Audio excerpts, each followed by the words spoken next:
Abrir no Evangelho de Mateus,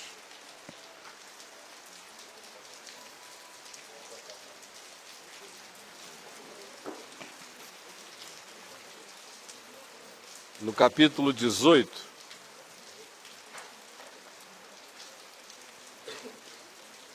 Evangelho de Mateus, capítulo 18. Todo mundo atento? Todo mundo aqui? É importante que vocês fiquem aqui.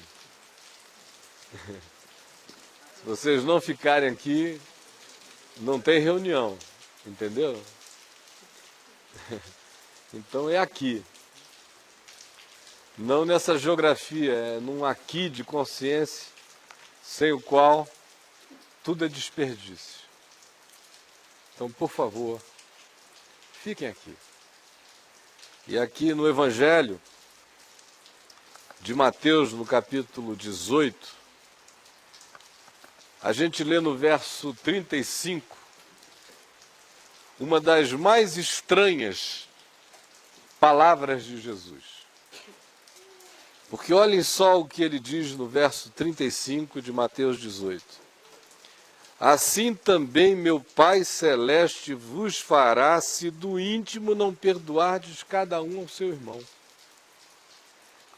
É a única vez no Evangelho que a gente vê Jesus explicitamente dizendo assim meu Pai fará algo negativo. Geralmente é meu Pai cuida, não sabeis que valeis mais do que pardais, não temais, ó pequenino rebanho, porque agradou ao meu Pai conceder-vos o seu reino. Aquele que o Pai me dá de maneira alguma, eu lançarei fora. Ninguém pode vir a mim se o Pai que me enviou não o trouxer. São todas afirmações do Pai como agasalho. Ele conta uma parábola. Quando ele quer falar de ternura, o homem forte da história e da parábola é o pai. É o pai do pródigo, que tenta conciliar o irmão mais velho. É o pai dos filhos sim e não. Daquele que diz sim, sim e não faz nada. E do outro que diz não, não, mas se arrepende, levanta e faz. Quando ele quer falar coisas duras numa parábola, ele nunca fala de um pai. Ele fala o senhor daquela terra. Havia um rei, um homem importante, mas ele desvincula da ideia do pai.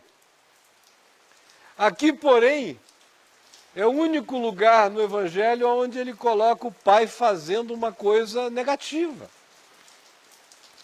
Assim também meu Pai vos fará, se do íntimo cada um não perdoar ao seu irmão, ao seu próximo, não é ao membro da sua igreja. Porque quando se ouve isso, a mentalidade adoecida, religiosa, cristã é tão grande, que quando se lê no Evangelho sobre o irmão, o indivíduo pensa no indivíduo da igreja dele, da denominação. Aí o mundo dele já está do tamanho daquela coisinha. Aí ele já pensa assim, quem foi que eu ofendi na minha congregação? Ninguém. A mulher está engolindo sapo cururu, o filho está vomitando cobras e lagartos, a filha está suando lacral pelos poros, mas está tudo bem, porque na congregação, entre os irmãos, ele não fez nada. Casa dele não tem irmão, na família dele não tem irmão, na vizinhança dele não tem irmão, no trabalho dele não tem um irmão, no mundo não tem irmão, ele é um desirmanado. Ele é um crente. Então vem Jesus e diz, assim meu Pai Celeste vos fará, se do íntimo não perdoardes cada um ao seu irmão. Ou seja, a qualquer ser humano, na irmandade tão natural quanto a de Caim e Abel. Por acaso sou eu tutor do meu irmão? Sim, tu és.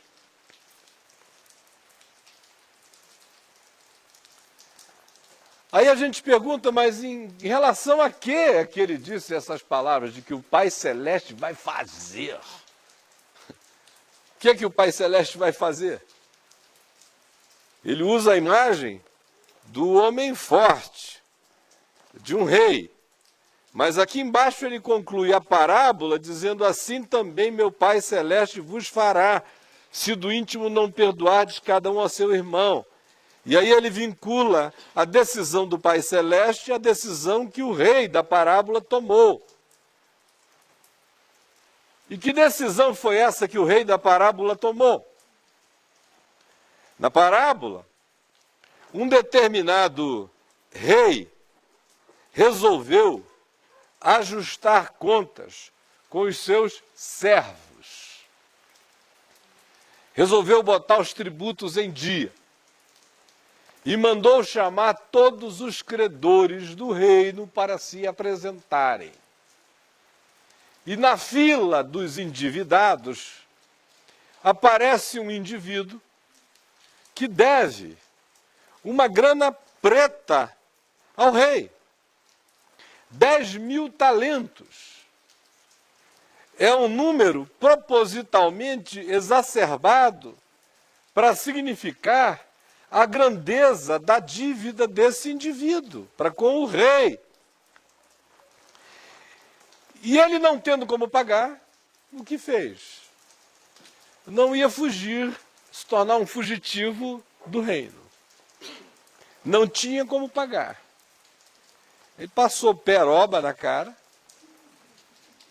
e disse: bom, só gente boa morre de vergonha. E foi lá. E quando o rei disse: apresente-se, senhor Manassés, que é um nome sempre bom para essas figuras. Aí lá veio ele e disse: pois não, o senhor me deve 10.000 talentos. Ele foi logo se jogando no chão. Ele tinha ensaiado muito aquele ato, aquele momento. Na hora que ele disser: senhor Manassés, o que o senhor me traz como pagamento, eu já vou aterrissar. Assim, zá! Caí ali dizendo: pelo amor de Deus, me perdoe, porque eu não tenho como pagar. Eu não trouxe nada porque eu não tenho nada para lhe pagar, me perdoe. E o interessante é que não existe nenhuma resistência, nenhuma continuidade, nenhuma pergunta. Simplesmente o rei perdoa-lhe a dívida. Não lhe dá prazos, não financia, não parcela, não reduz a um percentual diminuto para que reste ainda alguma demonstração de responsividade social, moral, ética. Não. Vagabundeantemente, perdulariamente, generosamente, incompreensivelmente, o rei simplesmente perdoa toda a dívida. Diz: olha, levante-se, você não me deve mais nada. E o homem se levantou e foi saindo, certamente entre aquela alegria de segundo escalão de contingente político, aquela alegria de puxa-saco, saindo ali e depois curvou a cabeça e foi com aquela cara de contentamento piedoso até que saiu da porta do rei. Aí quando ele saiu, todo mundo que estava naquela fila na qual ele estivera era gente endividada. Todos os irmãos da fila eram seres endividados. E quando ele sai, ele dá de cara com alguém que devia não só ao rei, mas devia a ele. E quando ele vê esse indivíduo, ele só se certifica que fecharam a porta. O rei está para lá? Tá. Ele parte, gudunha o pescoço desse indivíduo. E diz o texto que não só lhe pegou pelo sufoco, pelo pescoço, mas o sufocava, estrangulava, foi na jugular. e dizia: você me pagues toda a minha dívida agora. E o cara, sufocado, dizia: pelo amor de Deus, deixa eu falar. E o cara: me paga essa dívida agora. E ele dizia: por favor, me dê tempo e eu te pagarei tudo quanto eu te devo. Que foi exatamente a mesma frase que ele tinha dito ao rei lá dentro: por favor, prazo, e eu pago. E o rei não deu nem prazo, deu perdão. Agora o outro está pedindo a ele prazo, não é nem perdão, e ele diz não ao prazo. De fato, há uma suave, distinta e sutil expressão que aparece aqui adiante, no verso 30, que diz assim: ele, entretanto, não quis. E é isso que hoje me impressiona nesta parábola, na minha intenção de falar sobre ela com vocês. Por favor, me perdoa, eu vou te pagar, me dá prazo, eu só quero prazo, me dá uma chance, eu acerto. E o texto diz: ele, no entanto, não quis. E o que ele fez foi ordenar, com o direito legal que ele tinha, que aquele homem fosse entregado, jogado na prisão, foi o que ele fez, lançou-o na prisão até que saldasse a dívida, mostrando que ele estava muito mais interessado na vingança do que no recebimento, porque um homem preso não tem como pagar dívida nenhuma.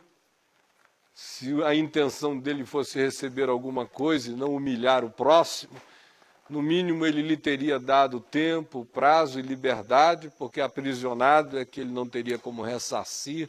Portanto, a intenção dele se mostra tanto mais quando se veja mais perversa ainda, porque não existe nem mais a gulodice financeira pelo recebimento, mas o que já está presente é o ato vingativo e perverso que condena o outro à impotência de existir como um endividado sem ter meios de sair daquele atoleiro.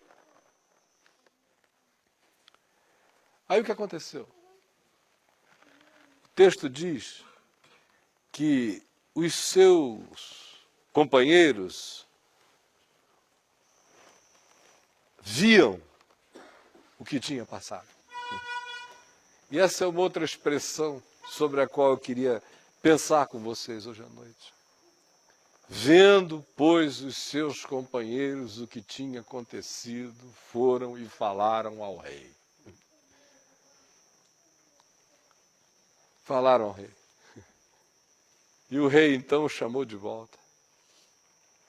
Ele disse: servo malvado, não te perdoei eu toda aquela dívida, 10.000 talentos.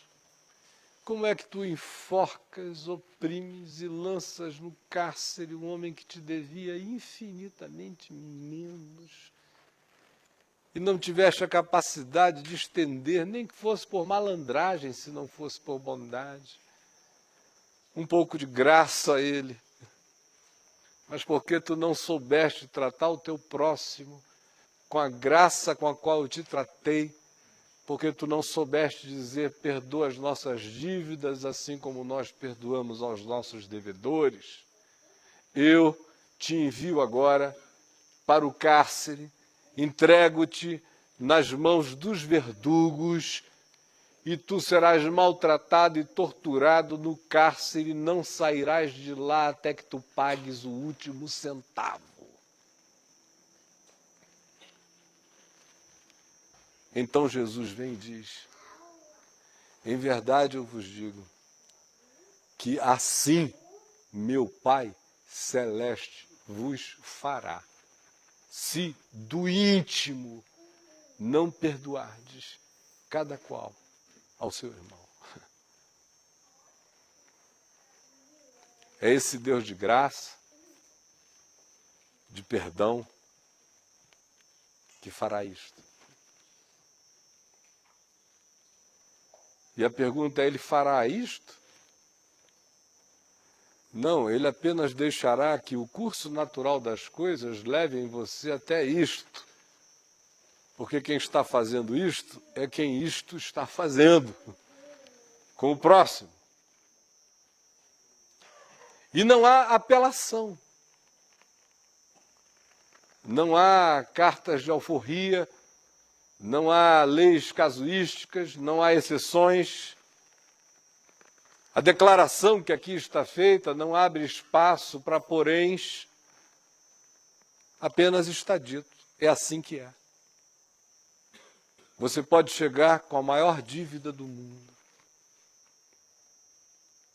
Você pode até, no seu equívoco de justiça própria, chegar pedindo prazo, chegar pedindo uma nova oportunidade, chegar pedindo a chance de um recomeço, ou o alongamento de qualquer que seja o estado de tristeza intensa, diluição disso, para que você respire e reponha. Pode até ser que você chegue apenas com esse desejo ainda de quem acha que tem algo a propor, uma barganha a fazer e um negócio a melhorar.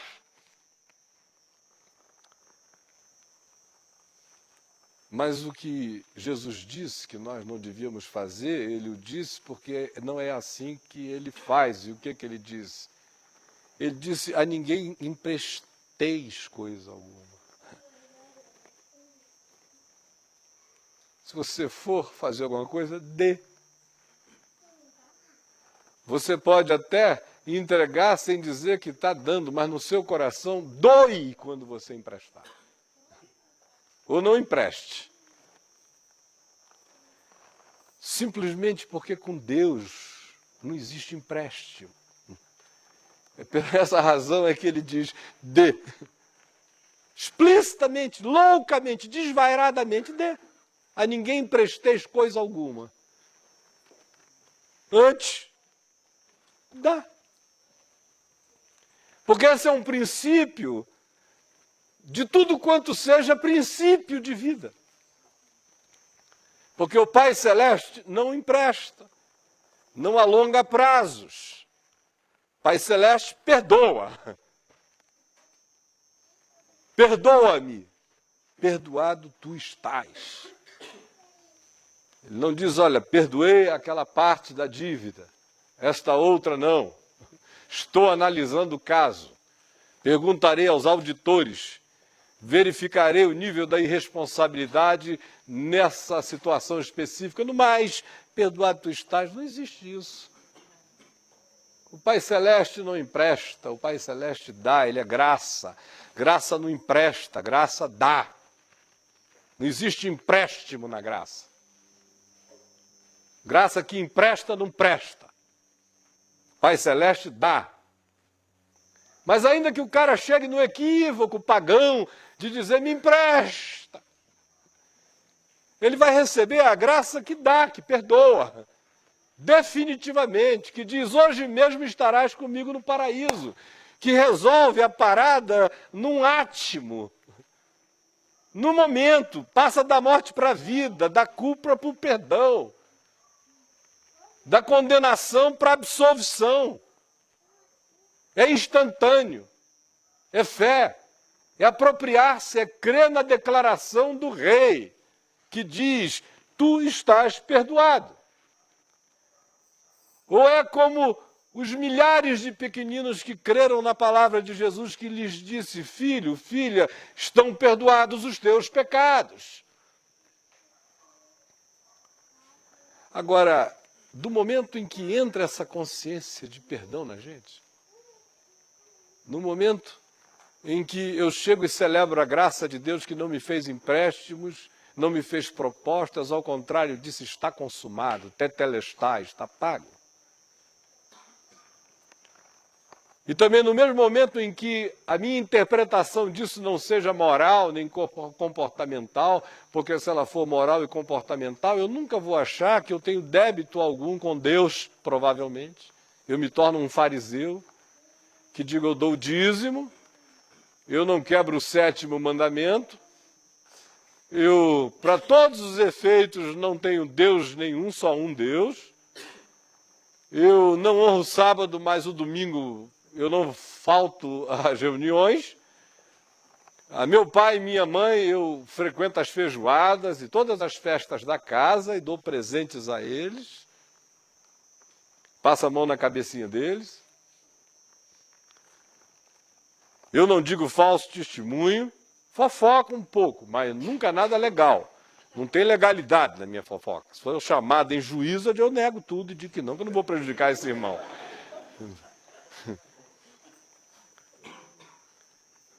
Cobiço, um monte de coisa de um bocado de gente, mas graças a Deus ninguém nunca notou. Então, eu estou limpo. E assim segue o fariseu, dizendo: graças te dou, ó Pai, porque eu não sou como este safado, desse publicano, calhorda, adúltero, pegador de mulher, garanhão, tarado e inveterado, que, além de tudo, é um aproveitador do dinheiro público, que está aqui ao meu lado fazendo essa oração. Eu te agradeço de todo o meu coração, porque eu não sou como ele, eu sou de outra natureza. Limpo e purificado. Eu jejuo, eu dou meu dízimo e eu sou incorruptível. Enquanto o outro, o calhorda, coitado, esse desgraçado amado por Deus, esse diabinho querido do Senhor, batia no peito e dizia apenas: ó Deus, sê propício a mim, pecador. E Jesus pergunta: quem vocês acham que desceu justificado, perdoado, reconciliado, amaziado com Deus para sua casa? O indivíduo com consciência moral fixa, estática, comportamental, behaviorista, farisaica, que mede a si mesmo pelos feitos da moralidade pública, do que aconteceu ou não aconteceu como factualidade, que é esse fariseu que em razão disso se jacta e se assoberba, ou esse outro que, independentemente do que lhe estivesse acontecendo, sabia, no entanto, quem Deus era e quem ele era. E por isso apenas pedia misericórdia e não pedia emprestado. Não fazia barganha e não sugeria equivalências e nem comparações, simplesmente dizia: tu és e eu não sou, mas tu és amor e eu peço que tu sejas propício a mim, que tu hajas com graça. Eu não quero empréstimo, minha dívida não pode ser paga, ou tu me perdoas ou eu estou liquidado. Agora, essa consciência do tamanho do nosso débito para com o rei é uma coisa que só se aprofunda em nós quando o senso moral acaba. Quando o senso de éticas, que são mais etiquetas de comportamento e de exterioridade, se dissolvem em nós. Não para que nós nos tornemos libertinos, mas para que nós não nos tornemos enganados.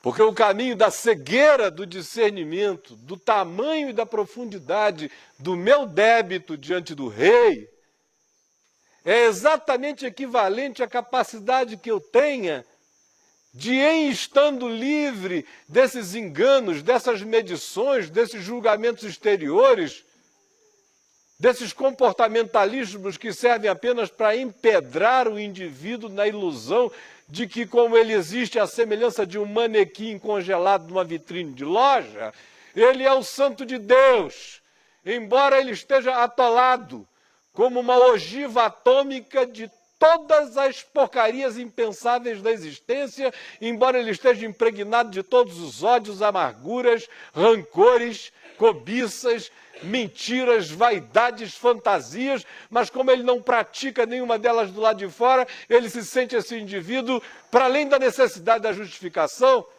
e que é o que acontece quando a pessoa se torna devota do ídolo da moral e das éticas das exterioridades.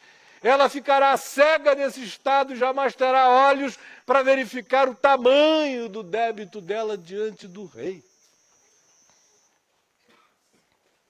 Quando ela declara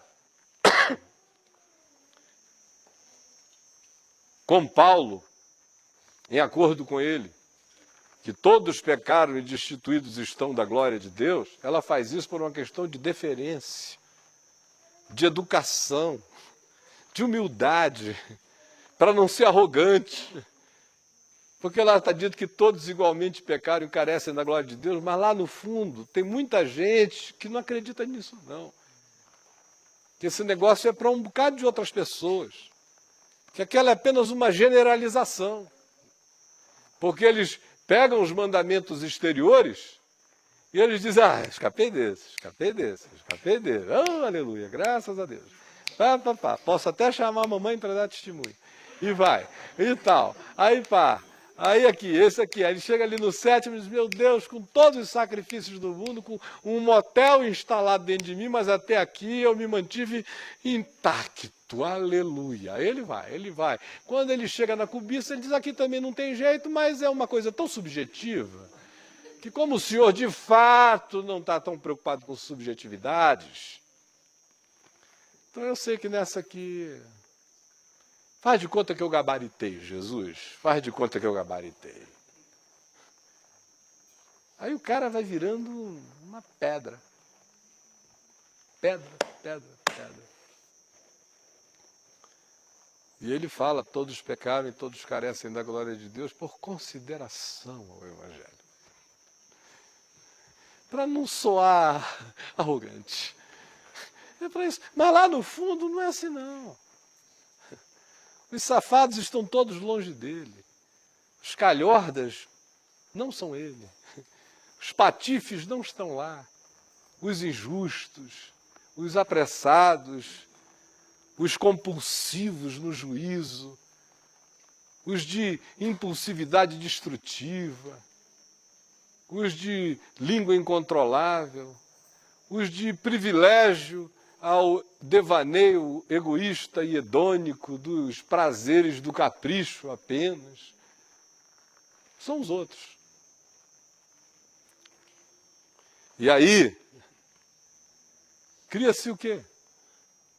Cria esse estrangulador de pessoas. Cria-se o Jack, o estripador da fé. Esse cara que vai estripando. Desculpa, Jack. Não tinha dado nenhuma alusão a você, viu? Você veja a pureza do meu coração. Cria-se o Ted Bundy. Hã? Então, é isso que se cria, esse ser estrangulador dos outros, sufocador de almas, opressor de todas as coisas. E o que me impressiona, como eu disse no início, é que essa coisa toda é resumida numa última chance. Imaginem só que essa história podia ser totalmente diferente, não é mesmo? O homem entrou, caiu prostrado, pediu perdão, foi perdoado, saiu grato, sem ser boçal, saiu grato mesmo. Saiu lá fora, viu aquela multidão de endividados e disse que Deus dê graça sobre todos vocês. Aí olhou o coitado que devia ele, foi em cima dele e disse, meu irmão, você me devia alguma coisa? Esqueça, você está perdoado. E que Deus te abençoe e te prospere. E aí teria sido uma história do Evangelho, ao invés de ser a história da miséria humana. Aqui a gente tem um Evangelho contando a história da miséria humana, desejoso de que eu escreva outra parábola. Desejoso que eu me retire da presença do rei, dizendo, estão todos perdoados. O mundo está perdoado por Jesus e por mim também. Ninguém tem mais dívida comigo. Ninguém vai conseguir se endividar comigo, porque no dia em que alguém se endividar comigo, nesse dia eu estou sob o juízo de ter me endividado outra vez com o Pai. Agora o trágico é que a decisão, no entanto, é contada com a sutileza dessas palavras simples. No entanto, o homem não quis. Não quis que fosse assim. Não quis que fosse um Pai Nosso. Não quis que fosse perdoa as nossas dívidas assim como eu perdoo os meus devedores. Não quis. Escolheu outro caminho. Não quis. Ele achou que poderia ter uma relação com Deus divorciada em qualidade da relação dele com o próximo, seja quem for o próximo. E este é o mais diabólico de todos os enganos. Não há perdão de Deus para mim sem perdão em mim para quem quer que seja. A questão, notem bem, é que Jesus fez absoluta questão de descrever o ponto vital dessa desgraça com uma única sentença. O homem, no entanto, não quis. Não quis. Não abre espaço para reflexões posteriores, para psicologizações, para absolvições, para sangues de bodes e de touros, para perdões temporários, para nada. Diz o homem, no entanto, não quis. Dá a esse homem o mesmo poder de soberania que o rei tem. O rei quis, mas o homem não quis. Deus quis, mas você não quis.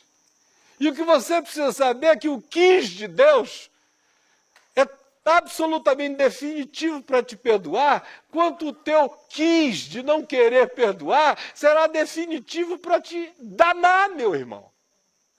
É assim, simples assim. O rei quis. Se você for sábio, você quererá. Se você não quiser, volta tudo para antes, pioradamente, entendeu? E não tem apelação. É uma decisão no coração. Não adianta o cara ficar evocando os traumas, nesses exercícios modernos de psicologia mediúnica. O cara invocando o avô, a avó, o pai, a mãe, os traumas, o tio tarado que olhava para a menininha de 6 anos, é todo mundo, é uma legião de evocações para justificar quem eu sou agora. É por isso que eu tenho esse problema insolúvel dentro de mim. Eu tenho essa facilidade enorme de pedir perdão. Deus sabe. Mas eu tenho essa dificuldade absurda de perdoar. Pior ainda. Deus sabe. E é assim que eu sou, e eu até já me batizei. Eu não tenho, no entanto, problema em dar o dízimo, eu dou. Mas é assim que eu sou. E Jesus diz que pena, porque o meu Pai Celeste vai pegar você, batizado e tudo, e vai jogar você no cárcere, batizado e tudo. E vai te entregar um verdugo, sabe aquele verdugo que gosta de estuprador de menininho? Aquele verdugo que gosta de pedófilo, aquele verdugo que gosta de cretino, e vai te entregar na mão do verdugo, um cara igualzinho a você, porque os nossos verdugos são a nossa cara, os nossos verdugos somos nós, os nossos verdugos é a nossa incapacidade de perdoar, de ser compassivo, de desfazer a tragédia. O nosso verdugo ganha a nossa clonagem, só que é uma clonagem sem parceria com a gente. O nosso verdugo somos nós, absolutamente sinceros na nossa intenção perversa de fazer o mal a nós mesmos. Esse é o nosso verdugo.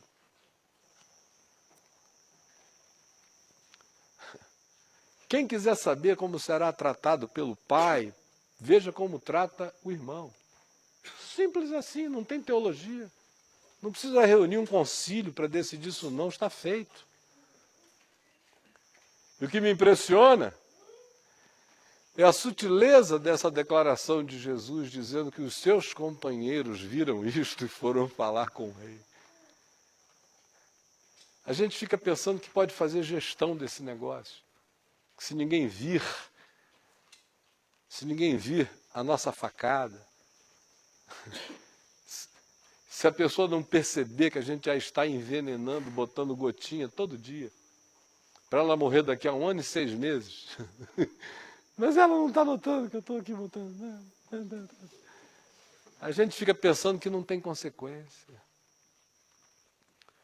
Meu amigo, há uma grande nuvem de testemunhas.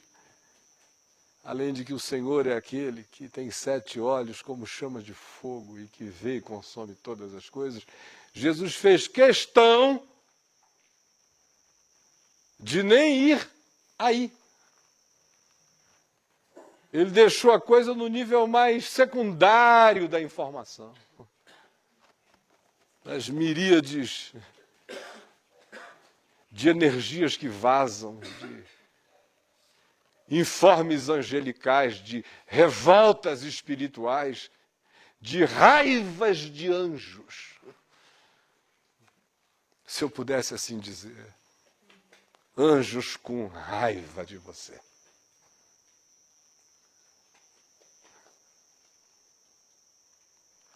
Anjo com raiva da gente é demônio com franquia para entrar. Para entrar mesmo. Para entrar na tua alma, na tua mente, na tua carne, nas tuas emoções, para te surtar, para te enfeiar, para te jogar na cela, para te encarcerar, para te gerar uma nhaca, aquele fedor de preso que não vê a luz do sol.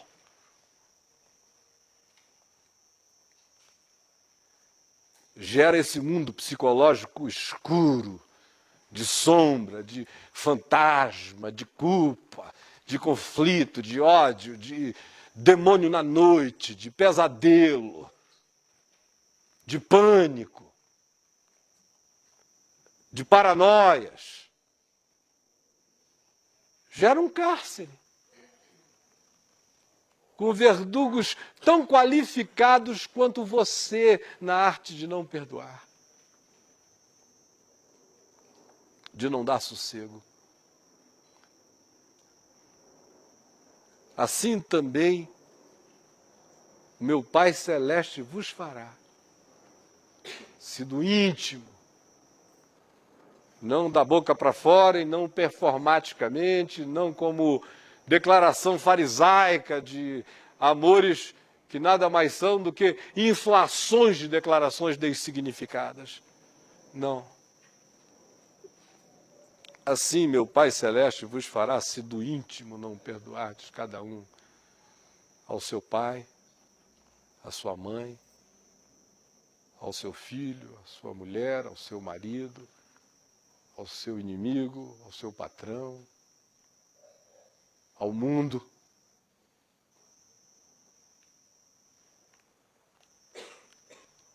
E aí eu queria dizer uma coisa, com isto não há aqui nenhuma palavra de perpetuamento de relações não sadias e adoecidas, não é isto. Às vezes a gente tem que perdoar até para poder se divorciar. Ninguém pode se divorciar sem perdão. Nunca deve ser a falta de perdão que gere um divórcio. Porque um divórcio que é provocado pela falta de perdão joga alguém no calabouço, ou os dois. Até para divorciar tem que perdoar. Tem que andar limpo e abençoando o coração do outro. Para terminar uma relação, as pessoas ficam esperando odiarem até a morte para acabar. Eu não faço isso não. Perdoe o suficiente para terminar. Esse convite a perdoar cada um ao próximo no íntimo não é um convite ao perpetuamento e à cronificação de relações adoecidas, não.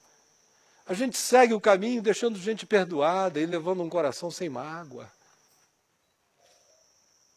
Perdão não é um acorrentamento do perdoador ao objeto do perdão. Perdão não é amizade, perdão não é intimidade, perdão não é preferência, perdão não é conjugalidade, perdão não é fraternidade desejada mais intensamente. Perdão é perdão. O outro pode seguir o caminho dele, pode ser nosso amigo ou não. Isso é uma questão de circunstância, intimidade, afinidade, preferência. Assim como é quando ninguém tem que perdoar ninguém, a gente não fica amigo de quem a gente quer ficar amigo. Não é porque a gente perdoou alguém que agora surge a tirania da amizade entre o perdoador e o perdoado, que é coisa de crente. É só para eles se atrapalharem todos de novo ali na frente. You say no, I say yes. É a música dos Beatles. Não é porque você é meu irmão que a gente tem a chance de passar tardes e tardes maravilhosas no parque, porque pode ser que você seja um grande chato. Perdoado, querido, amado, mas um chato. Um chato que eu tolero, um chato que eu ouço, um chato que eu dou atenção, um chato que eu quero bem, mas chato. Negativo. É tudo assim com aquela boca de quem comeu um pedaço de caca e ficou melando ali, o cara nem limpa e nem fala. É aquele chocolate de esgoto na boca. Sinceramente, eu atendo, eu oro com ele com imposição de mãos, eu aconselho, eu dou meu tempo, eu respondo carta, mas eu não chamo para passear. Eu me gosto. E não estou fazendo nada errado, porque Jesus nunca chamou fariseu para passar fim de semana com ele. Fim de semana era com Marta, Maria, Lázaro, gente legal. Entenderam como é que é? Perdão é assim. Está todo mundo perdoado, mas ninguém tem que ter romance. A menos que role. Normalmente, do contrário, não force, porque isso é mentira de crente. Só para não fazer funcionar. Só para ficar impossível. Só para o cara dizer, Senhor, eu não consigo perdoar, não. Mas é claro. Você renova o mal-estar desse convívio o dia inteiro. Obrigado, nós somos siameses na cruz, aleluia. Aí se gruda lá no cara para ficar aqui, odiando a permanência. Seja simples. Nicodemos é Nicodemos. A gente diz, tu és mestre em Israel e não compreendes estas coisas. O jovem rico a quem Jesus amou era um idiota, um babaca. Fez uma pergunta idiota, recebeu uma resposta sábia do amor, não tolerou a resposta e foi embora. E daí? João, o apóstolo, um garoto, amava e botava a cabeça no peito, chorava, lambia, e Jesus dava a maior guarida. Porque assim como foi com ele, é com ele em relação a você, é com ele em relação à vida. Cada um tem do amor de Jesus o que traz. Perdoados somos todos. Podemos continuar perdoados para sempre ou não. Está consumado e ninguém mudará o que está feito, só você. Só você. Você pode crucificar o Filho de Deus a segunda vez. Você pode fazer a cruz não valer. Você pode fazer o perdão ser cancelado para você quando você cancela para os outros. Você pode sepultar Jesus outra vez. E você pode se transformar no mumificador da graça. Você pode. Agora, tudo isso é para você, para os outros não. Esse Cristo será só seu. Esse pai é o pai que você gerou. É o pai mais coerente com filhos que tratam os irmãos assim.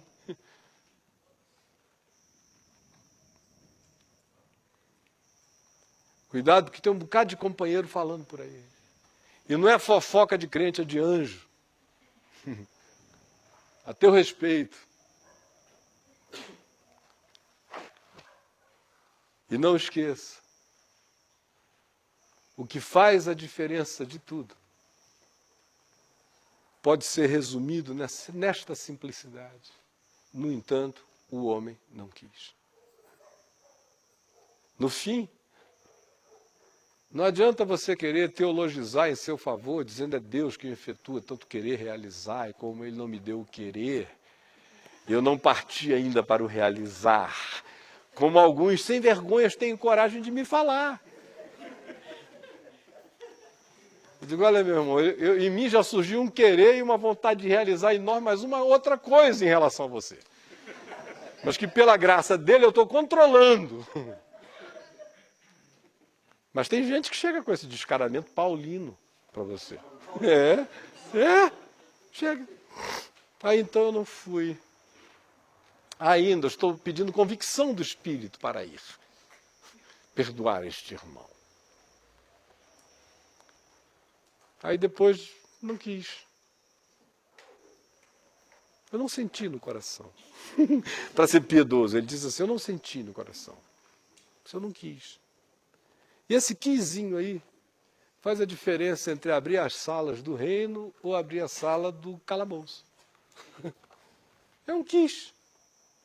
A gente fica pensando que tem que trovejar. Não, é uma decisão simples e silenciosa de dizer não. Esta pessoa não tem chance em meu ser. A pergunta é, o que você quer que o Pai Celeste faça a partir do que existe do seu íntimo? Porque o que Jesus está dizendo é que a matéria-prima do íntimo é o que oferece ao Pai a construção. Então, a partir do que exista como matéria-prima no seu íntimo, o que você acha que será a construção do Pai? O que ele fará a partir daí?